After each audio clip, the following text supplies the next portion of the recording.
teman-teman yang terkasih, selamat berjumpa dalam video pembelajaran kita pada hari ini. Pada hari ini, dalam video pembelajaran pendidikan agama Katolik dan budi pekerti untuk kelas 9 SMP Katolik Sudiang, kita akan belajar tentang Allah adalah sumber keselamatan yang sejati.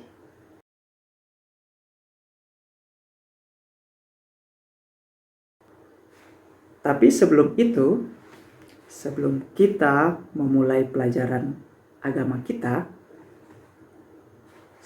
saya mengajak teman-teman sekalian untuk juga membuka buku paket teman-teman. Jadi silakan mengikuti video pembelajaran ini sambil membuka buku paket dan bisa membandingkan atau mencocokkan apa yang saya ajarkan dalam video ini dengan apa yang tertulis dalam buku paket kita. Supaya ada kesinambungan antara informasi yang teman-teman dapatkan dari video ini dan dari buku paket. Oke. Sebelum itu, marilah kita memulai pelajaran kita pada hari ini dengan berdoa. Dalam nama Bapa dan Putra dan Roh Kudus. Amin. Allah Bapa yang Maha Baik, sumber kehidupan dan berkat bagi kami. Kami berterima kasih kepadamu karena Engkau telah menyertai kami sepanjang kehidupan kami hingga saat ini. Terima kasih karena Engkau selalu memberikan kepada kami rahmat kesehatan yang baik. Engkau memberkati keluarga kami dimanapun mereka berada. Dan sekarang kami akan memulai pelajaran agama kami. Semoga kiranya Engkau memberkati kami, mengutus Roh Kudus-Mu untuk menerangi akal budi dan hati kami, agar kami boleh memahami materi pelajaran pada hari ini. Dan semoga materi pelajaran pada hari ini semakin membantu kami untuk kuat dalam iman dan menambah pengetahuan kami, pemahaman kami akan Dikau, Tuhan yang kami percayai sebagai Allah sumber keselamatan yang sejati bagi kami. Berkatilah proses pelajaran kami hari ini, jauhkanlah kami dari segala mara bahaya, dan doa syukur ini, doa permohonan ini kami sampaikan kepadamu ya Bapa, melalui perantaraan Yesus Kristus Tuhan dan Juru Selamat kami. Amin. Dalam nama Bapa dan Putra dan Roh Kudus. Amin. Nah, adapun tujuan pembelajaran kita pada hari ini adalah diharapkan setelah teman-teman mengikuti video pembelajaran ini, teman-teman mampu memahami bahwa kita manusia selalu membutuhkan Allah dalam kehidupan kita setiap saat. Lalu yang kedua, diharapkan bahwa teman-teman mampu memahami bahwa Allah adalah sumber keselamatan yang sejati bagi kita umat manusia. Saya dan teman-teman sekalian. Pada hari ini kita belajar tentang Allah adalah sumber keselamatan yang sejati. Pertanyaannya adalah, siapakah itu Allah? Tentu kebanyakan dari kita atau mungkin semuanya sudah tahu siapakah itu Allah. Allah adalah Tuhan yang Maha Kuasa, Sang Pencipta. Daripadanya kita memperoleh segala yang kita butuhkan. Allah atau Tuhan itu adalah yang Maha Pengasih. Dia sangat menyayangi kita. Dia tidak hanya menyayangi kita, tetapi juga mengampuni kita bila kita datang mengaku dosa atau mengaku salah kepadanya. Itu Tuhan atau Allah. Nah, yang kedua, apakah yang dimaksud dengan keselamatan yang sejati? Apakah hanya sekedar bahwa kita dalam keadaan sehat atau selamat dalam perjalanan dari rumah ke sekolah dan dari sekolah ke rumah? Apakah itu yang disebut keselamatan sejati? Atau karena relasi kita dengan teman-teman itu baik, kita hidup dalam keluarga yang damai, tentram, penuh bahagia? Apakah hanya sekedar itu? Apakah itu yang disebut dengan keselamatan yang sejati? Tentu tidak. Keselamatan yang sejati yang dimaksud dalam pelajaran kali ini adalah hidup selalu bersama dengan Allah, baik ketika kita hidup di dunia, apalagi setelah kita meninggalkan dunia ini atau setelah kita meninggal dunia. Itulah keselamatan sejati, bahwa kita memperoleh kehidupan yang baik, yang bahagia di dunia ini dan di akhirat. Dan hari ini kita belajar bahwa Allah, Tuhan yang kita imani itu adalah sumber keselamatan sejati. Sumber keselamatan baik di dunia maupun di akhirat. Nah, sekarang saya ingin mengajak teman-teman untuk bergerak.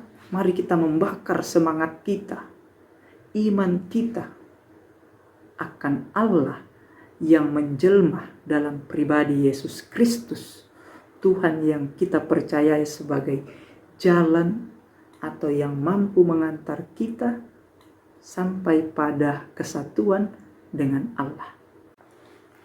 Hari ini saya mengajak teman-teman untuk bernyanyi dan bergerak menyanyikan lagu Seperti Donat. Teman-teman harus tahu bahwa bila hidup kita ini tanpa Yesus atau tanpa Allah, itu ibaratkan seperti donat. Seperti donat yang memiliki lubang kecil di tengah. Artinya hidup kita itu tidak penuh. Ada yang kosong dalam hidup kita. Mungkin kita tidak akan bersuka cita kalau tidak ada Tuhan Yesus dalam hidup kita. Oleh karena itu, mari kita tunjukkan semangat kita kepada Yesus dengan menyanyikan serta menggerakkan tanda kegembiraan kita.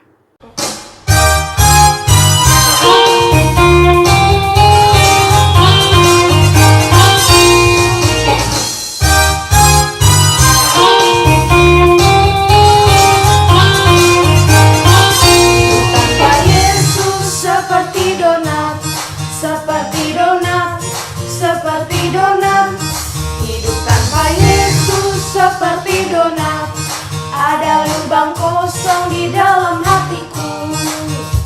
Mendiri di hati, mendiri di hati, mendiri di hatiku. Ku selalu bernyanyi, ku selalu gembira, hilanglah susahku.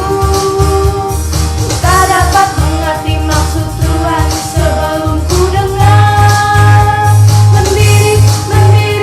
Mendiri di hatiku.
Setelah menonton dan bergerak bernyanyi bersama, pesan dari video tersebut adalah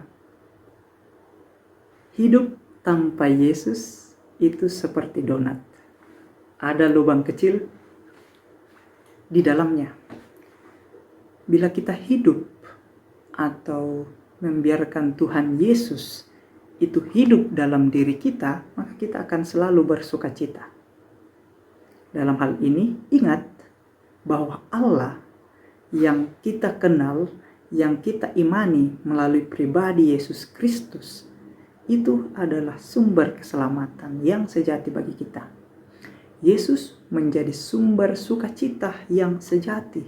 Kita akan selalu bergembira, berbahagia dalam hidup, karena Yesus sudah meraja, tinggal dalam hati kita. Oke.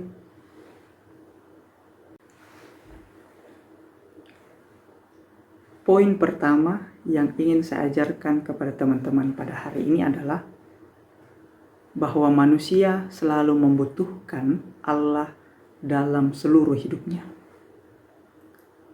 Kita sebagai orang beriman, saya dan teman-teman sekalian, itu harus meyakini, percaya bahwa Allah, Tuhan Yesus, adalah sumber keselamatan sejati bagi kita. Namun dalam kenyataan hidup sehari-hari, banyak orang pada zaman ini hidupnya semakin menjauh dari kehendak Allah. Bahkan mungkin beranggapan bahwa ia tetap dapat hidup bahagia, ia tetap dapat memperoleh keselamatan itu tanpa Allah. Dalam hal ini yang sekarang kita temui, banyak orang kemudian tidak percaya lagi kepada Allah. Bahkan ia tidak mau beragama. Itulah yang kemudian disebut sebagai orang-orang yang ateis, yang tidak percaya pada agama. Mungkin percaya bahwa ada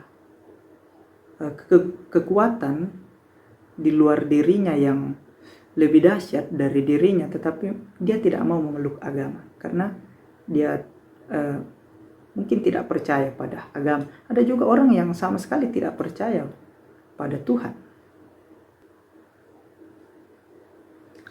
Ada orang yang beranggapan bahwa tidak ada Tuhan atau tidak Allah di dunia ini, sehingga ia kemudian tidak percaya kepada Tuhan.